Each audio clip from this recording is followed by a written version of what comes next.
Good morning दोस्तों, नमस्ते, राम राम। कैसे हो? अच्छे हो? अच्छे ही रहना। और पढ़ाई कैसी चल रही है? अच्छी चल रही है। तो अपन जो क्लास ले रहे हो वो सारे ले रहे हो? चलो अच्छी बात है, सभी को लेनी चाहिए। ठीक है। अपन पढ़ा रहे थे हिंदी व्याकरण, और हिंदी व्याकरण में अपन ने लगभग 3 से 4 टॉपिकों को अपन ने क्लियर कर लिया एक एक करके। ठीक है। आज अपन जो अगला टॉपिक स्टार्ट करने वाले हैं तो वो टॉपिक रहेगा अपना सर्वनाम। टॉपिक का नाम है सर्वनाम। अब सर्वनाम जो है, सबसे पहले हेडिंग डालते हैं अपन सर्वनाम।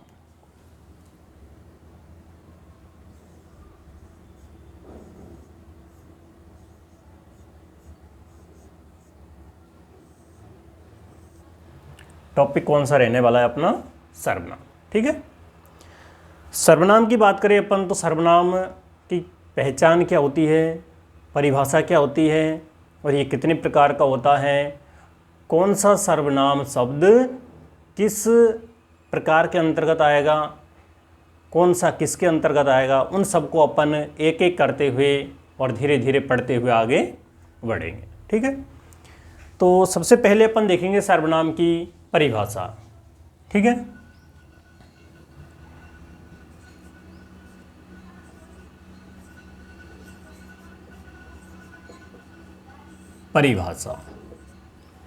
परिभाषा की अगर अपन बात करें तो हमने इससे पहले कौन सा टॉपिक क्लियर किया है? संज्ञा वाला। ठीक है। संज्ञा पढ़ी है। तो संज्ञा जो पढ़ी है अपन ने, तो वहाँ से अपन इसको स्टार्ट करेंगे। संज्ञा से ही स्टार्ट होगा क्या? सर्वनाम। यदि संज्ञा है तो सर्वनाम बनेगा, यदि संज्ञा ही नहीं है तो वहाँ पर सर्वनाम भी नहीं बन सकता। ठीक है। तो अपन स्टार्ट करेंगे इसकी परिभाषा। संज्ञा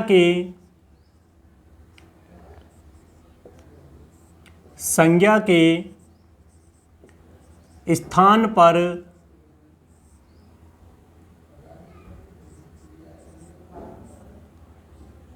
प्रयुक्त या फिर प्रयोग किए जाने वाले शब्दों को सर्वनाम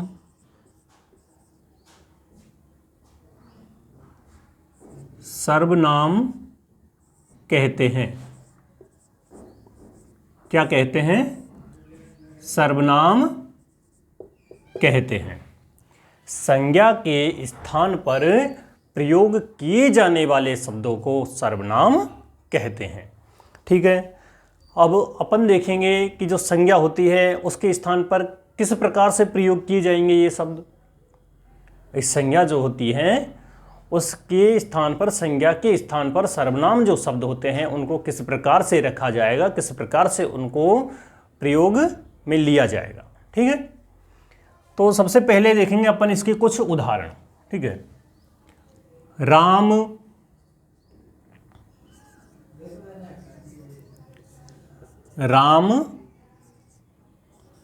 अच्छा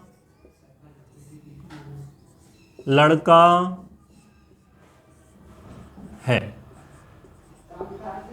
राम कैसा लड़का है? अच्छा लड़का है। वह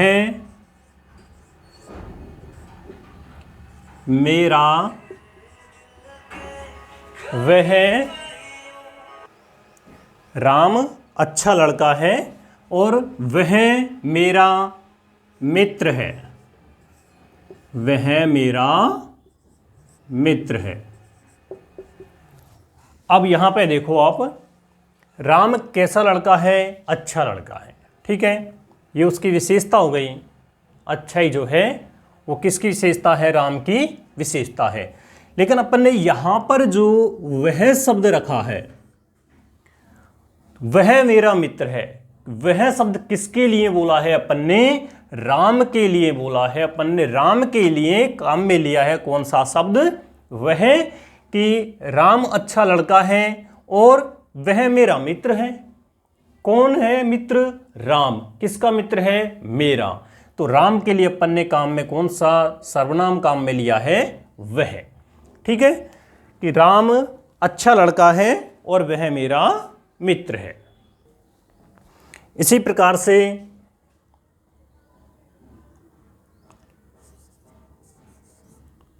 सीता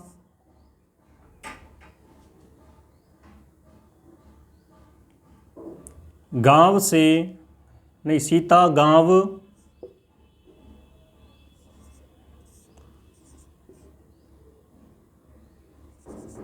गई है, वह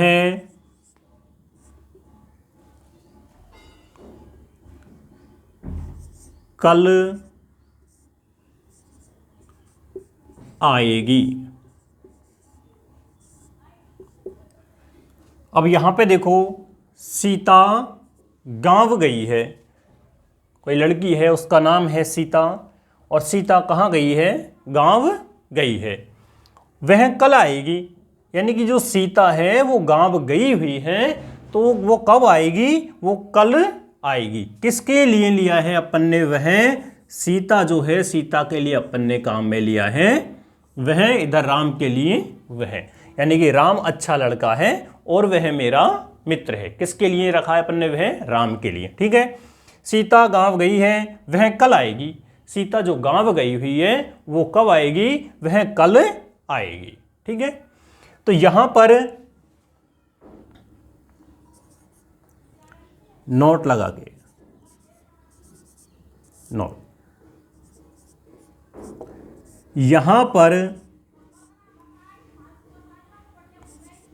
राम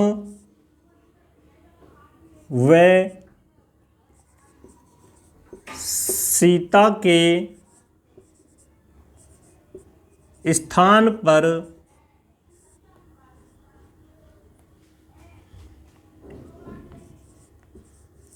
वह सर्वनाम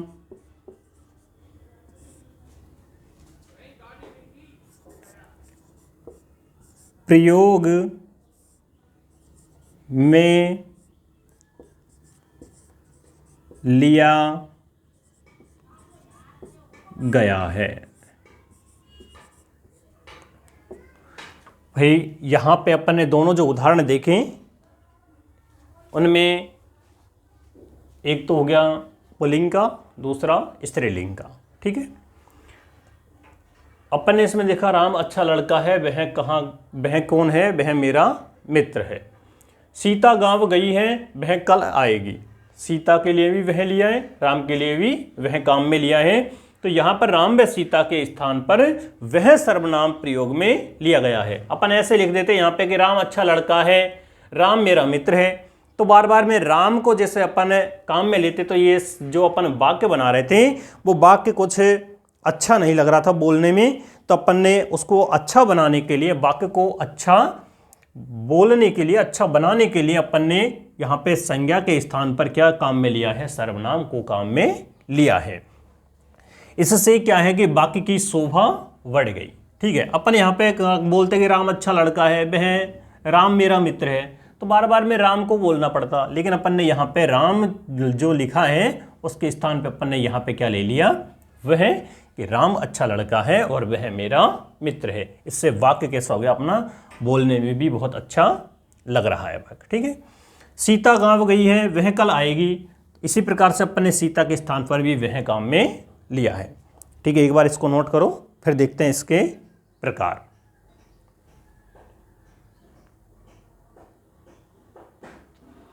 अब बात करेंगे अपन इसके जो भेद हैं, सर्वनाम के भेद। परिभाषा हो गई और इसके उदाहरण के माध्यम से अपन ने इसको समझ भी लिया कि किस तरीके से अपन सर्वनाम का प्रयोग कर सकते हैं। ठीक है,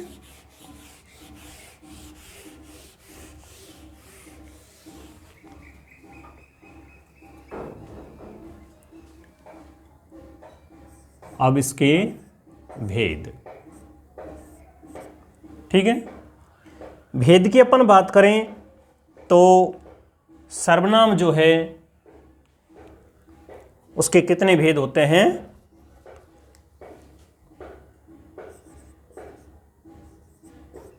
सर्वनाम के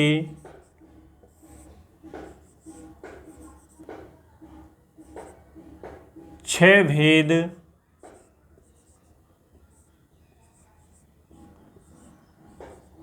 होते हैं। सर्वनाम के कितने भेद होते हैं?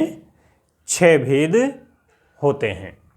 ठीक है, अब 6 भेदों की अपन बात करेंगे कि 6 भेद कौन कौन से होते हैं, तो उसमें से अपन धीरे धीरे करके एक एक करके धीरे धीरे उनको पढ़ते हुए आगे बढ़ेंगे। ठीक है, तो सबसे पहले अपन बात करेंगे नंबर 1, और नंबर 1 पे आएगा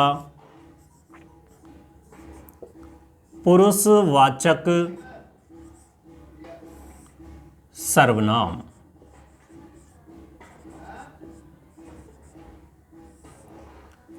पुरुषवाचक सर्वनाम। अब पुरुषवाचक जो सर्वनाम है उसके भी क्या होते हैं? उपभेद होते हैं। ये तो क्या हो गए, इसके जो मूल भेद हैं वो हो गए, लेकिन मूल जो भेद हैं उनके भी जो टुकड़े होते हैं, उनके भी जो भाग होते हैं, उनको कहते हैं उपभेद। ठीक है, तो अपन बात करेंगे कि जो पुरुषवाचक सर्वनाम है इसके 3 प्रकार होते हैं। यानी कि पुरुषवाचक जो सर्वनाम है नंबर 1 पे, उसके भी कितने प्रकार होते हैं? 3 प्रकार होते हैं। 3 प्रकार में बात करेंगे अपन। नंबर 1, तो नंबर 1 पे आएगा उत्तम पुरुष। नंबर 2 पे आएगा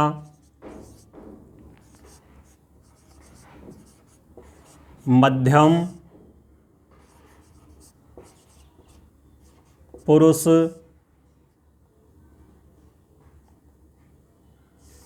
ठीक है, और नंबर 3 जो है, तो नंबर 3 पे आएगा प्रथम पुरुष, या इसी को क्या कहते हैं, कोष्टक में लिख लो, प्रथम पुरुष को ही अन्य पुरुष कहते हैं। अन्य पुरुष। ये भी पूछा जा सकता है आपसे कि किस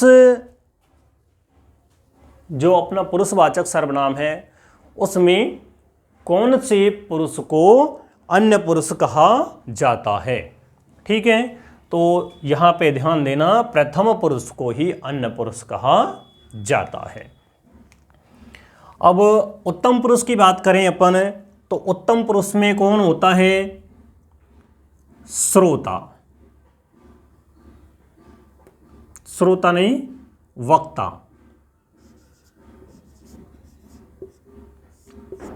उत्तम पुरुष में कौन होता है? वक्ता। वक्ता यानी बोलने वाला स्वयं। बोलने वाला स्वयं। ठीक है, अब बोलने वाला है तो उसके लिए अपन जो स्वयं है, स्वयं के लिए अपन कौन कौन से शब्द काम में लेते हैं उनको अपन उत्तम पुरुष के अंतर्गत रखेंगे। ठीक है, तो इसमें आ जाएंगे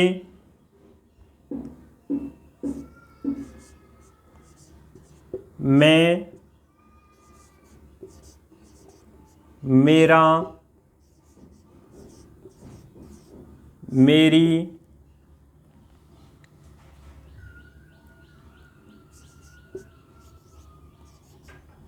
स्वयं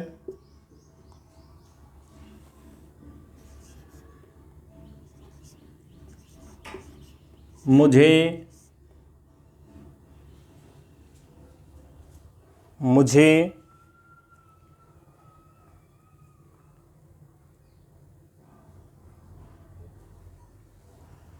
मेरे लिए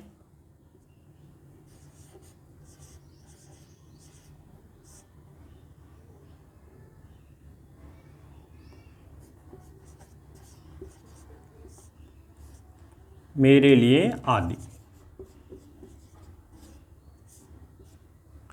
ठीक है, यानी कि जो शब्द स्वयं के लिए बोलने वाला कभी भी, अब इसमें थोड़ा समझना पड़ेगा कि उत्तम पुरुष कहते किसे हैं। वक्ता को अपन ने बोल दिया कि बोलने वाले को।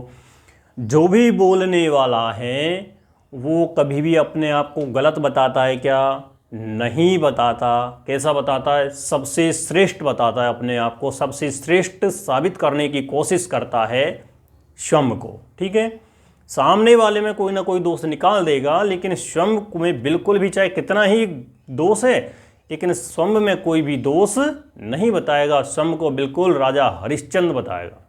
ठीक है, तो स्वयं को सबसे अच्छा के लिए कौन सा शब्द होता है? उत्तम। सबसे अच्छा बताने वाला उत्तम। ये कौन होता है? बोलने वाला कभी भी अपने आप को गलत नहीं बताता, वो अपने आप को सबसे उत्तम, सबसे श्रेष्ठ बताता है। तो उत्तम यानी बोलने वाला। ठीक है, इसी प्रकार से मध्यम पुरुष है, और मध्यम पुरुष में कौन होता है? श्रोता।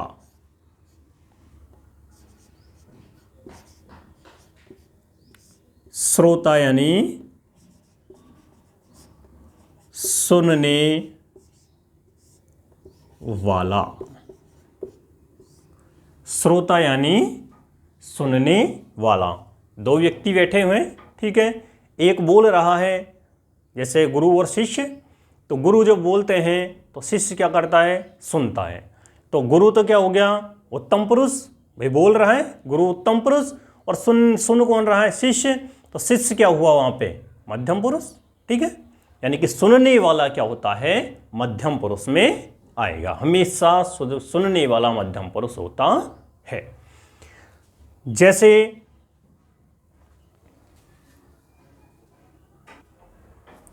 जैसे होता है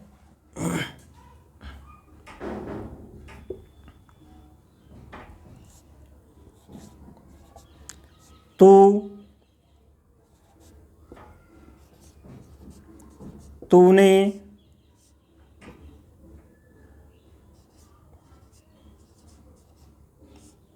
तुझ पर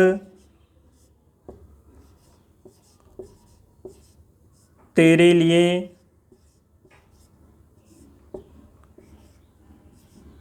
तेरा तेरी आदि। ठीक है, यानी कि अपन जब बोलते हैं तू वहां जाएगा, तूने खाना खाया क्या, वह तेरी बुक है, वह तेरा घर है। तो अपन इस प्रकार से जो बोलते हैं, तो ये जो अपन तूने, तुझ पर, तेरे लिए, तेरा, तेरी आदि जो शब्द अपन काम में लेते हैं, वो किससे कहते हैं? अपन जो अपने सामने बैठा है, जो अपनी बात को सुन रहा है, अपन उससे कहते हैं। और सुनने वाला हमेशा क्या होता है? मध्यम पुरुष, यानी कि बीच में कौन सा होता है? मध्यम। और जिसको अपन कोई बात कहेंगे वो कहीं दूसरी जगह जाके बोलेगा, तो वो कौन सा होता है? बीच में होता है, जिसको अपन बिचौलिया भी कहते हैं। ठीक है, तो जो बिचौलिया है, जो सुनने वाला है, वो क्या हो गया? अपना मध्यम पुरुष। ठीक है, मजाक के लिए बोला है, ऐसा कुछ नहीं होता। ठीक है, प्रथम पुरुष। अब बात करेंगे अपन प्रथम पुरुष या अन्य पुरुष की। ठीक है, तो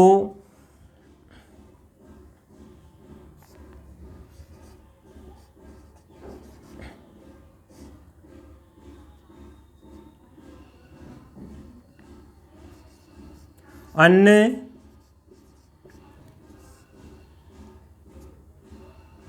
या तीसरा व्यक्ति जो उस जगह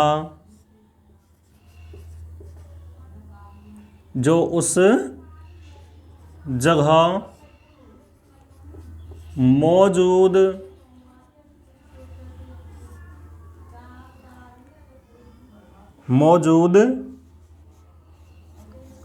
नहीं है।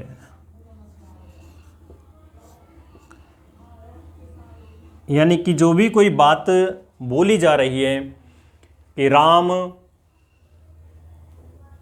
बहुत अच्छे थे, राम बहुत अच्छे थे, अपन राम भगवान के लिए बोल रहे हैं कि भगवान राम जो है वो बहुत अच्छे थे, सहनशील स्वभाव के थे, ठीक है, मर्यादा पुरुषोत्तम थे। तो अपन ये बात किसके लिए बोल रहे हैं? भगवान श्री राम के लिए, ठीक है।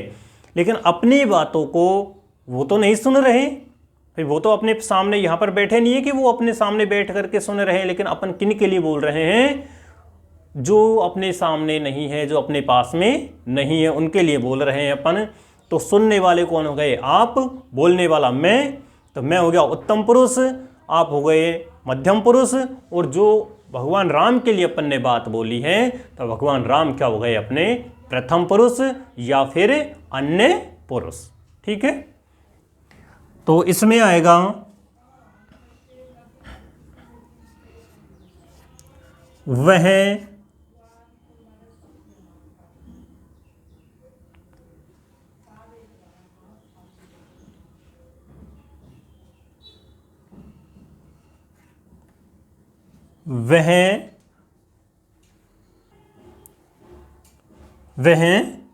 वे उनका उनकी उसका उसकी आदि,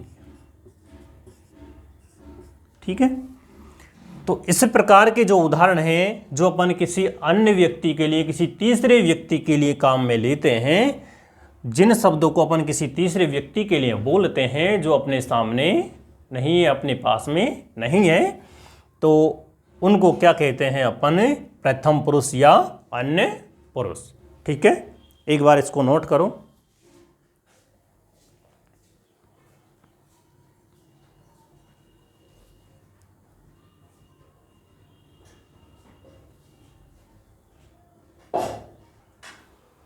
ये जो इसका पुरुषवाचक सर्वनाम है, वो हुआ पहला जो भाग है इसका, वो खत्म, ठीक है।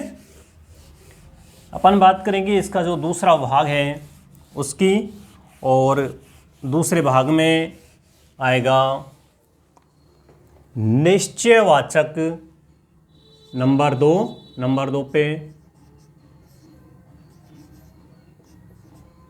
निश्चयवाचक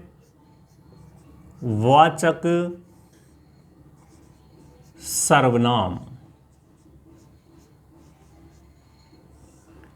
निश्चयवाचक सर्वनाम।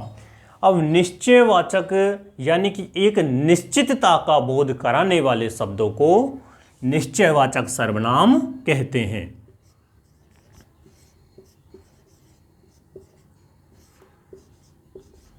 निश्चितता का बोध कराने वाले शब्दों को निश्चयवाचक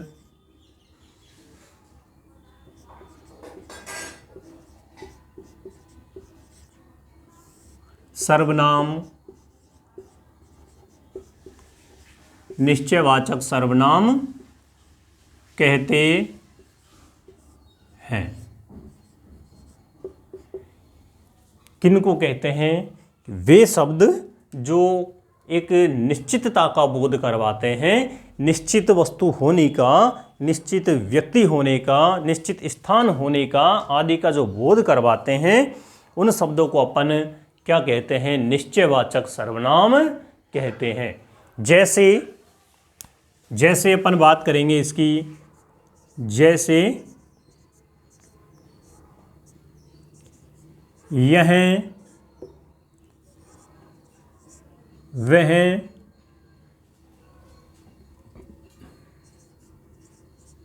यहीं, वहीं,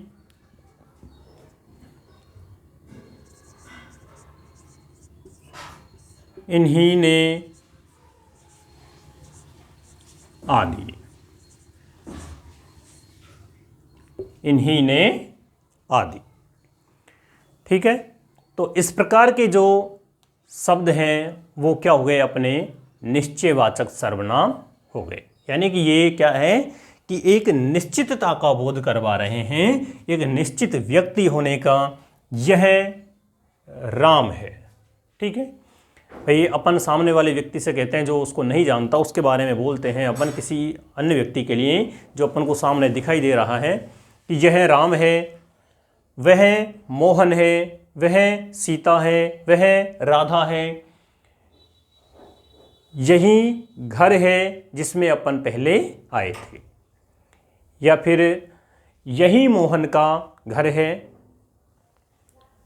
वहीं जाना है। यानी कि एक निश्चितता का स्थान, अपन को कहाँ जाना है? जयपुर के लिए, जयपुर जाना है अपन को, जयपुर के लिए बोला अपन ने कि अपन को वहीं जाना है जहाँ पर अपन पहले जाके आए थे। ठीक है, इन्हीं ने मुझे बुक दी थी। निश्चितता का बोध करवा रहे हैं अपन कि किसने दी थी? इन्हीं ने दी थी, जो यहाँ पर बैठे हुए ना, इन्हीं ने मुझे बुक दी थी। तो ये क्या हो गए? सब एक निश्चितता का बोध करवा रहे हैं, इसलिए ये निश्चयवाचक सर्वनाम हो गए। ठीक है, मिलते हैं अगले वीडियो में, तब तक के लिए धन्यवाद।